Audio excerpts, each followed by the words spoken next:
Here's an uncomfortable truth. Many older tourists find themselves feeling ignored or even disrespected when they travel. It's an unfortunate reality where entitlement plays a crucial role. In many places around the world, age is synonymous with reverence, but the dynamics shift dramatically when interactions are colored by the economics of tourism.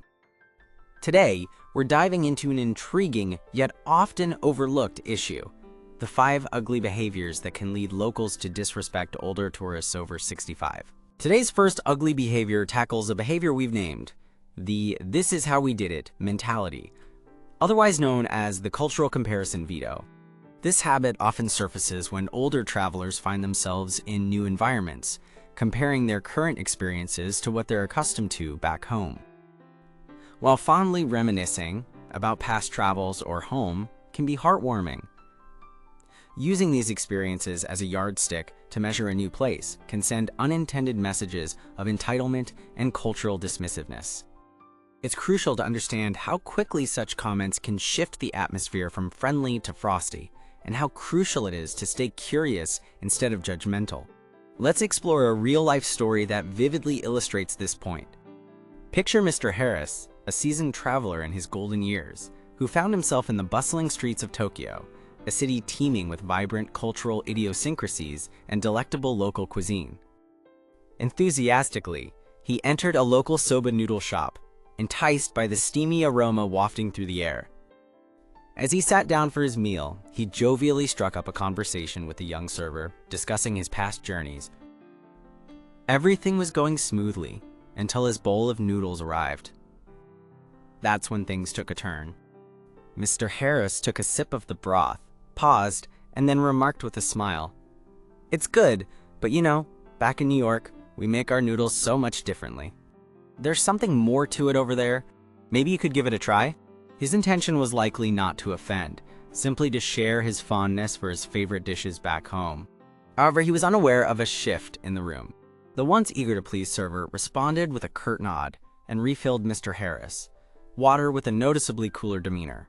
What Mr. Harris didn't realize was his comment, though innocently meant, carried an implicit message of cultural superiority. Imagine the nuance. Inadvertently placing one's cultural traditions on a pedestal doesn't just imply preference, it suggests that the local culture doesn't measure up. This can nullify the value of the unique culinary skills and traditions proudly preserved by the chefs in Tokyo for centuries. The impact of this cultural comparison can extend beyond just a single interaction. Younger service workers, often the front line in hospitality, can become less engaged, less excited, and less inclined to share their culture with someone who may seem dismissive. It's essential to understand that every dish, tradition, or custom in a foreign land is the culmination of years of history, craftsmanship, and pride. Now, what can travelers do to avoid sending such unintended signals? A simple yet profound approach is to transform from a traveler into an inquisitive explorer. Adopt the mentality of an anthropologist. When you come across a dish or tradition that feels unfamiliar, embrace it. Instead of comparing, ask and learn. Approach every new experience with open curiosity. How is this dish made? What does it signify in the local culture? By showing genuine interest and respect, older travelers not only deepen their own experience, but simultaneously open the door to nurture meaningful connections with locals, who will appreciate and reciprocate the respect. In the end, the richness of travel lies not in the comparison of cultures, but in the dynamic exchange and embracing of differences.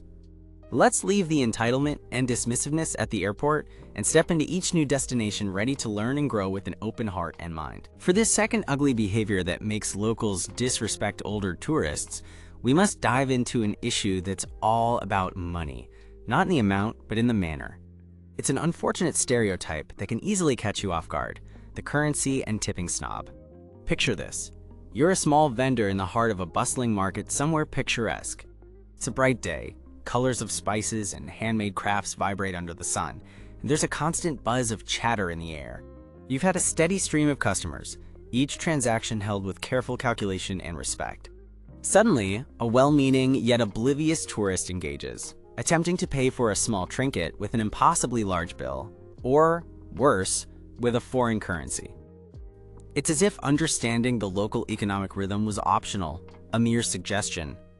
The vendor, caught in a mixture of confusion and discomfort, must reluctantly negotiate, sometimes even losing a sale. This isn't just a financial transaction. It becomes a matter of respect and understanding. Let's also address the ever-tricky matter of tipping, or rather, the confidence with which the customs of tipping in one's own country are laid upon the framework of another's. On one hand, there's a reluctance to tip at all, as if acknowledging the service is sending a message of submission or obligation.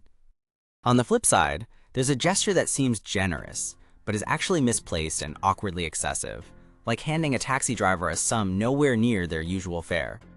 Both provide a dangerous reinforcement of economic dominance and arrogance.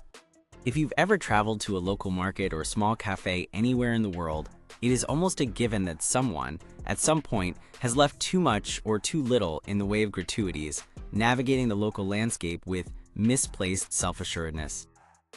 An elder tourist once did this at a quaint Parisian cafe, tipping in such an exaggerated manner that the proprietor found herself refusing it, explaining that it was, "Too much, madame, too much." The aim is generous, but the effect, isolated and awkward. This behavior is not just about what the pocketbook can bear, but about recognizing and adapting to community norms. The virtue lies within the subtle art of respecting local economic customary practices. It's understanding that a small vendor struggles with change when faced with an unexpectedly large bill or foreign currency. It's recognizing that tipping too little or too much disrupts the carefully balanced etiquette of service and gratitude established in that culture. Older travelers, seasoned by years of wisdom and experience, have so much to offer in the realm of sharing and understanding other cultures. It's these moments, the simple transactions and exchanges, that can set the tone of one's travel. Immersing oneself in the community's currency and customs not only eases the exchange, but threads the social fabric that lets you leave behind not just a good impression, but a genuine connection. It's a shared narrative every traveler should strive to become part of, offering respect to local customs and earning respect in return. Now, let's take a closer look at the third behavior that can unintentionally give older travelers a poor reputation when abroad, the so-called digital wall. Imagine this. You've arrived in a bustling city, full of energy and anticipation, ready to soak in new experiences. But the moment you step into a local restaurant, you hit a snag. Faced with a QR code menu and staff speaking limited English, you find yourself struggling to convey your dinner order. You wave your hands, raise your voice, hoping to bridge the communication gap, but it's not working. You notice the host's growing frustration as they're forced to juggle between tables, trying to make sense of what you need while attending to other guests too. There is a story of an elderly gentleman, let's call him Mr. Allen, who visited Tokyo, a city renowned for its seamless integration of technology into daily life.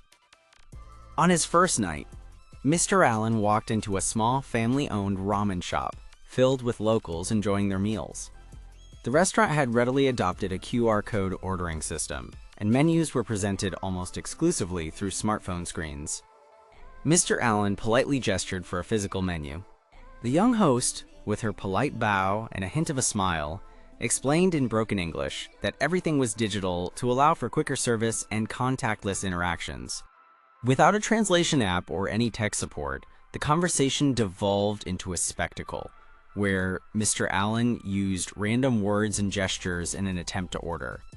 The locals watched, some impatiently tapping their feet while others exchanged looks. The environment turned tense, both for Mr. Allen and the overwhelmed staff. Unfortunately, this scene, where reliance solely on native language and gestures led to long waits and stressed interactions, could have been avoided. The digital tools available today serve as a bridge in moments like these.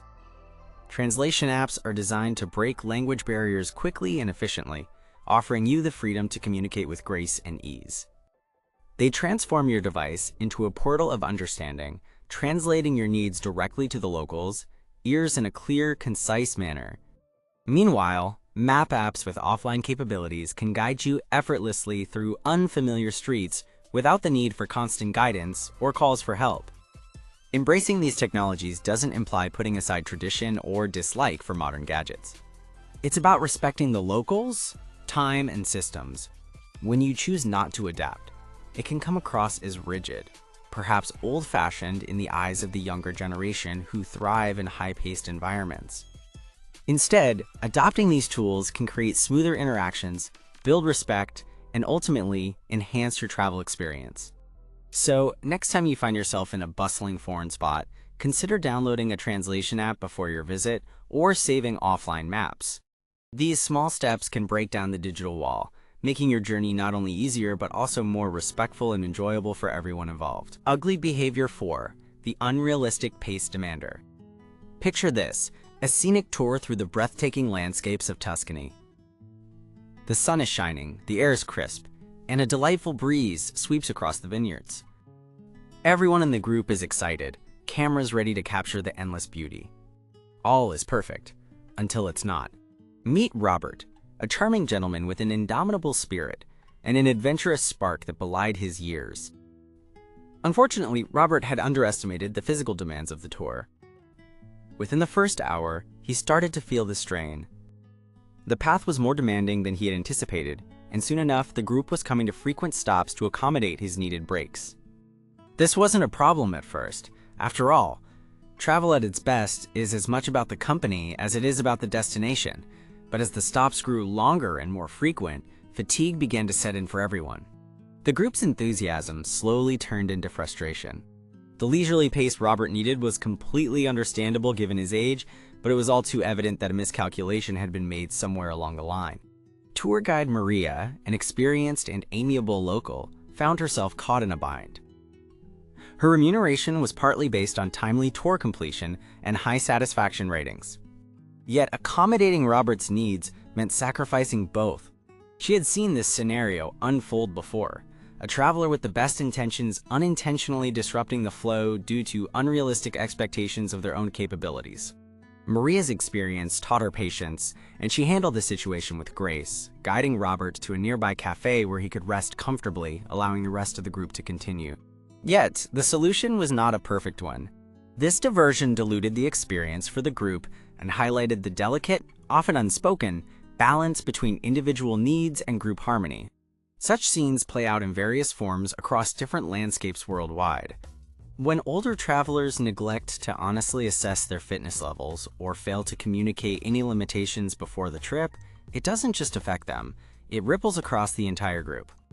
It's a behavior seen as disrespectful, not out of malice, but because it disregards the needs and time of fellow travelers, who might also have their own physical restrictions, but haven't chosen to impose them on others. The key to avoiding such disruptions lies in realistic preparation. Before even booking a trip, understanding the nature of the itinerary is crucial. Is there a lot of walking involved? Are the paths rugged or the altitudes challenging? Answering these questions and communicating your true capabilities with your tour operator can prevent discomfort and dissatisfaction. This kind of transparency ensures that not only do you enjoy the journey stress-free, but everyone around you benefits too, maintaining the integrity and enjoyment of the shared experience.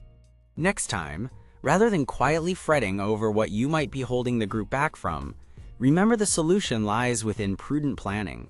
Speak up, plan wisely, and respect the shared journey, for travel is as much about pacing our steps as it is about where those steps take us. Ugly behavior 5.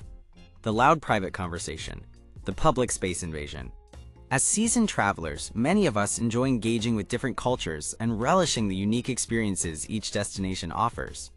But there's one faux pas that often sneaks up on us, sometimes without us even realizing it: the loud private conversation. This is where we must tread lightly, especially in quiet public spaces like museums, temples, and those quaint little cafes where locals retreat for a moment of peace. Imagine you're wandering through the serene halls of a temple in Kyoto, soaking in the calm ambiance designed for reflection and reverence. Suddenly, the tranquility is shattered by the echo of someone bellowing personal details over a phone, their voice reverberating against centuries-old walls.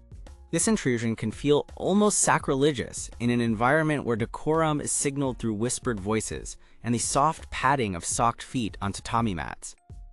Or picture a scene in Paris. An elderly gentleman, a local, is enjoying his espresso while leafing through Le Monde in a cozy corner cafe. Just as he takes a sip, another patron across the cafe decides it's the perfect time to catch up with an old friend on speakerphone. The noise bounces off the walls, drowning out the soft clinks of china and the gentle hum of conversation that characterizes true Parisian cafe culture. For the locals, who value their quietude, this can seem astoundingly inconsiderate, marking us out as the typical ugly tourists, unaware or, worse, unconcerned about the sanctity of their shared spaces. In many European and Asian cultures, a shared respect for peace and quiet is deeply embedded. Speaking loudly in public, particularly about personal matters, can be seen as a stark disregard for others and for the cultural sensibilities that value subtlety and discretion. This isn't merely an expectation, but a way of coexisting harmoniously and letting each person maintain their bubble of privacy. Take the story of Maria and Charles, two retired travelers who found themselves in Florence, enchanted by the beauty and history around every corner. While buying gelato at a bustling piazza, Maria started excitedly recounting their entire travel itinerary with gusto, her voice rising with enthusiasm. Unbeknownst to her, the volume caught the attention of passers-by, and soon a few of the more privacy-valuing locals began casting sideways glances and subtly moving to quieter parts of the square. It was only after they returned to their hotel and reflected on their day that they realized their excitement might have been too much for such a public setting, overshadowing the very tranquility they had been yearning to experience. We've all been there, caught in a moment of excitement or urgency. But as experienced travelers, it's important to remember that sometimes our voices carry more than just words. They signal our respect, or lack thereof, for the people and places hosting us. To address this, consider modeling your behavior on the same standards you'd follow in a library back home. Cultivate an awareness of your surroundings. A simple glance around can often remind us of the desired volume. If you must take a call, do it as briefly and quietly as possible, or better yet, switch to text messaging when a phone conversation is unnecessary. These small considerations help demonstrate our thoughtfulness and respect, which locals will surely appreciate. So next time you're enjoying the whispers of a historical site or the gentle buzz of a local cafe, let's endeavor to blend into the atmosphere rather than disrupt it. It's this mindfulness that turns us from simple visitors into true global citizens, embracing every nuance of the cultures we engage with. Which of these 5 behaviors have you witnessed, or perhaps been guilty of? Share your insights below. Let's make the next generation of senior travelers the most respected generation ever. Don't forget to like, share, and subscribe for more thought-provoking content. Happy travels, and see you next time.